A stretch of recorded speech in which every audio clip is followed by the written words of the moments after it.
इस एपिसोड को देखने से पहले मेरी आप लोगों से एक रिक्वेस्ट है, अगर आप लोगों ने चैनल को अभी तक सब्सक्राइब नहीं कर रखा तो कर दो। एरिस्टोक्रेट रिबॉर्न इन अंडरवर्ल्ड के एपिसोड 3 की शुरुआत में हम लोग काइन को देखते हैं जो कि एक काफी पावरफुल ड्रैगन से लड़ रहा होता है। वो अपनी टेलीपोर्टेशन पावर को यूज करके एकदम से ड्रैगन के पास जाकर उसके ऊपर अपनी तलवार से हमला करता है। इस वजह से वो ड्रैगन वहीं पर खत्म हो जाता है। काइन कहने लगता है, क्या ये इतनी जल्दी खत्म हो गया? इस ड्रैगन को हराने के बाद काइन अपने स्टेटस को चेक करने लगता है। वो ये देखकर हैरान हो जाता है कि उसका स्टेटस तो और ज्यादा बढ़ गए हैं, साथ में उसके मैजिक का लेवल 80 मिलियन हो गया है। काइन अब कहता है लगता है मैंने कुछ ज्यादा ही कर दिया। काइन को 2 टाइटल भी मिल जाते हैं, जैसे कि एनिमी ऑफ ऑनल मॉन्स्टर और ड्रैगन किलर। और अब अगले सीन में हम लोग देखते हैं 2 साल बीत जाते हैं। काइन अपनी फैमिली के साथ रॉयल कैपिटल में जा रहे हैं ताकि वो अपना डेब्यू कर सकें। वो एक इवेंट पर जा रहे हैं जिसमें सभी नोबल बच्चों को आना पड़ता है और हमें पता लगता है कि काइन अब 10 साल का हो गया है। वहीं काइन की बहन उसे कहती है, तुम्हें एंट्रेंस एग्जाम देकर स्कूल अटेंड कर लेना चाहिए अब तो। जिस पर काइन के फादर कहते हैं, काइन अभी ऐसा नहीं कर सकता है। स्कूल अटेंड करने के लिए पहले उसे 12 साल का होना होगा। वहीं पर हमें पता लगता है कि काइन की बहन स्कूल अटेंड करने वाली है। जिसके बाद काइन अपने फादर से कहता है, हमें कैपिटल में पहुंचने में कितना समय लगेगा? तो वो कहते हैं, अगर हमें रास्ते में कोई मॉन्स्टर नहीं मिला तो शायद से हम लोग 1 हफ्ते में पहुंच जाएंगे।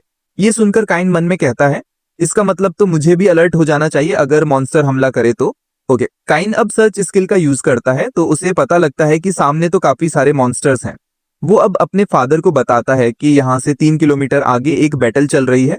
ये सुनकर काइन के फादर हैरान होकर उससे कहते हैं, तुम इतनी दूर का देख सकते हो? ओके, तो काइन कहता है हाँ, और बताता है कि काफी सारे मॉन्स्टर ने कुछ लोगों को सामने घेर कर रख रखा है।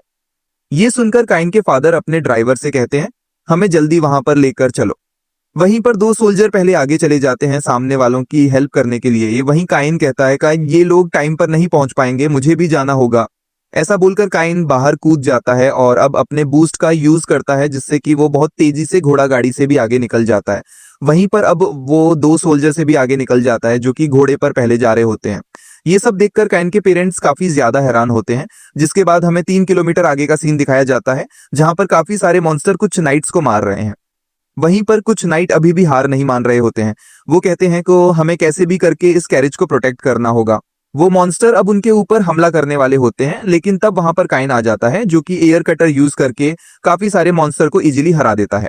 ये देखकर वो नाइट कहता है, ये बच्चा यहाँ पर क्या कर रहा है? वहीं पर काइन उसे कहता है, मैं तुम्हारी मदद करने आया हूँ। ऐसा बोलने के बाद काइन काफी सारे मॉन्स्टर को जाकर मारने लगता है और अब काइन देखता है कि वापस वो मॉन्स्टर उन नाइट्स के ऊपर हमला करने वाले हैं। लेकिन काइन उन्हें रोकने के लिए अपने मैजिक का यूज नहीं कर पाएगा, क्योंकि अगर वो करेगा तो वो नाइट्स को चोट पहुंचा देगा और अब उसके पास और कोई भी चॉइस नहीं होती है। वो नीचे आकर अपनी तलवार बाहर निकाल लेता है और अब वो मॉन्स्टर को जाकर अपनी तलवार से हमला करके उन्हें मार देता है। जिसके बाद एक और लास्ट मॉन्स्टर बच जाता है जो कि काइन के ऊपर हमला करने आ रहा होता है। वहीं पर काइन अपनी फायर स्वॉर्ड का यूज करके उस मॉन्स्टर को भी काफी इजीली हरा देता है। ये देखकर वो नाइट काफी हैरान हो जाते हैं। वो काइन से कहते हैं, आखिरकार तुम हो कौन? तो काइन अपना इंट्रोडक्शन देता है। वो बताता है कि मैं मार्ग्रेव गांव का तीसरा बेटा हूँ। मेरा नाम काइन बॉन सिल्फोर्ड है। ओके, ये सुनकर वो नाइट हैरान हो जाते हैं और कहते हैं, क्या तुम एक मार्ग्रेव के बेटे हो? तभी वहां पर वही सोल्जर आ जाते हैं जिनको काइन के फादर ने पहले भेजा था। वो ये देखकर हैरान हो जाते हैं कि काइन वहां पर पहले से ही है और सारे मॉन्स्टर मरे हुए हैं। ओके, तभी अचानक से वो नाइट दर्द के मारे नीचे गिर जाता है।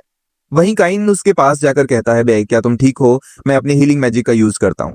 ऐसा बोलने के बाद काइन अपनी हीलिंग मैजिक का यूज करके उस नाइट को भी और उस नाइट के जितने भी साथी थे जो कि काफी घायल हो गए थे, काइन अपनी हीलिंग से सभी को हील कर देता है। वहीं काइन कहता है कि तुम लोग को अब थोड़ा रेस्ट करना होगा ताकि तुम लोग अपना ब्लड वापस बना सको। मैं ब्लड वापस नहीं ला सकता हूँ और न ही इन लोगों को जो कि मर गए हैं। ऐसा बोलने के बाद काइन मरे हुए नाइट्स की डेड बॉडी को अपने आइटम बॉक्स में स्टोर कर लेता है। तभी हम लोग देखते हैं काइन के फादर भी वहां पर आ जाते हैं हेल्प करने के लिए। वो ये देखकर हैरान हो जाते हैं कि काइन ने पहले ही सब कुछ संभाल लिया। तभी उनकी नजर दूसरे कैरेज के क्रैश पर जाती है। वो ये देखकर समझ जाते हैं कि ये तो ड्यूक संताना की कैरेज है। तभी उस कैरेज का गेट खुलता है और वहां से 2 लड़कियां बाहर आती हैं। उन्हें देखकर काइन और काइन के फादर उनके सामने भाव करने लगते हैं और हमें पता लगता है कि जो येलो बाल वाली लड़की है वो प्रिंसेस टेलेस्टिया है और जो दूसरी लड़की है वो ड्यूक की बेटी है जिसका नाम सिल्क है। वहीं पर काइन उन्हें देखकर काफी हैरान होता है। वो कहता है कि काई ये यहाँ पर क्या कर रही हैं। जिसके बाद काइन के फादर काइन और अपना इंट्रोडक्शन देते हैं उन्हें। वहीं प्रिंसेस से कहते हैं, मैं खुश हूं कि आप दोनों ठीक हो। तभी अचानक से प्रिंसेस बेहोश होने लगती है। तो काइन अपने रिलैक्स मैजिक का यूज करता है और उन दोनों को ठीक कर देता है। काइन के रिलैक्स मैजिक से वो दोनों काफी अच्छा फील करती हैं। उनके दिमाग से सारी थकान दूर हो जाती है और वो काइन को भी पसंद करने लगते हैं। और अब वो दोनों जाकर काइन का शुक्रिया करती हैं उन दोनों को बचाने के लिए। वहीं सिल्क काइन से कहती है, मैंने खिड़की से तुम्हें लड़ते हुए देखा। वो अब काइन का हाथ पकड़कर कहती है, तुम तो काफी अमेजिंग हो। वो अब दोनों ही काइन का हाथ पकड़कर कहने लगती हैं, आखिरकार तुम यहाँ पर क्या कर रहे हो काइन? जिस पर काइन बताता है कि मैं तो कैपिटल में जा रहा हूँ। ये सुनकर वो दोनों कहती हैं, क्या ये कोइंसिडेंस है? हम लोग भी वहीं पर जा रहे हैं, तुम हमारे साथ चलो। ऐसा बोलकर वो काइन को अपने साथ कैरेज में बिठाकर वहां से चले जाते हैं।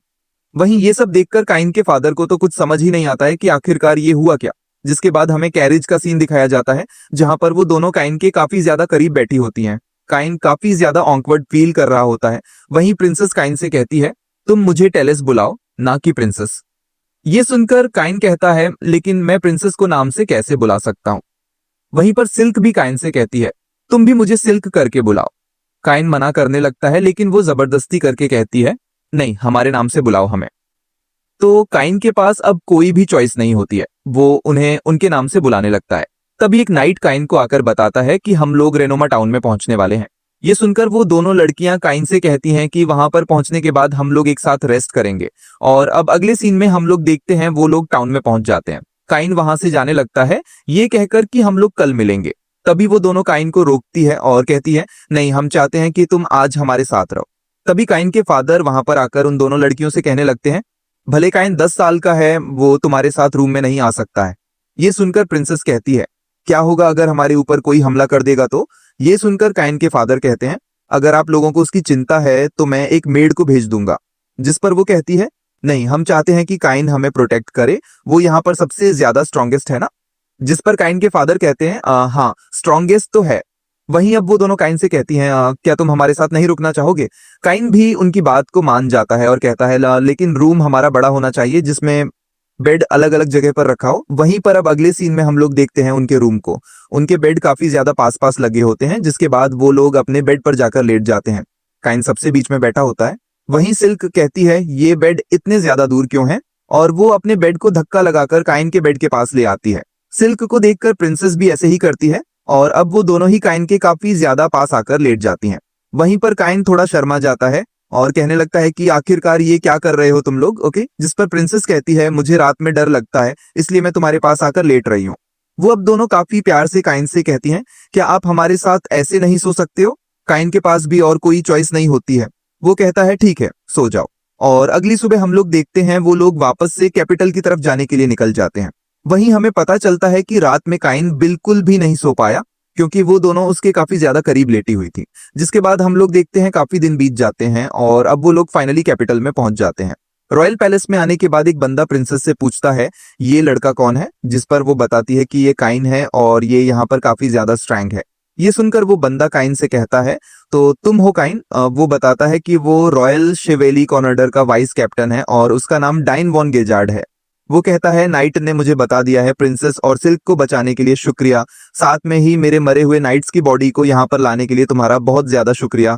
और अगले सीन में काइन डाइन से कहता है, तुम्हारी वजह से इन नाइट्स की बॉडी इनकी फैमिली तक पहुंच पाएगी। वहीं काइन कहता है, इन सभी नाइट्स ने प्रिंसेस और सिल्क को बचाने के लिए काफी ज्यादा हिम्मत दिखाई।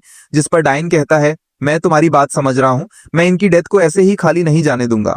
काइन वहां से जाने लगता है, लेकिन तभी डाइन मुझसे कहता है, किंग तुमसे बात करना चाहते हैं। ये सुनकर काइन हैरान हो जाता है और कहता है, मुझे किंग क्यों बुला रहे हैं? और अगले सीन में हम लोग देखते हैं काइन किंग के पास जाता है, जहां पर किंग का मंत्री सभी को बताता है कि काइन ने काफी सारे हाई रैंक के मॉन्स्टर को मारकर प्रिंसेस और सिल्क को बचाया है। ये सब सुनकर वहां पर खड़े सभी लोग काइन की तारीफ करने लगते हैं। वहीं किंग काइन से कहते हैं, तुम्हारे काम के लिए मैं तुम्हें बैरन बनाता हूँ, साथ में मैं तुम्हें 10 प्लेटिनम कॉइन दूंगा और उसके साथ एक मेंशन भी। ये सुनकर एक बंदा किंग से कहता है, क्या 10 साल के बच्चे को ये सब देना सही रहेगा?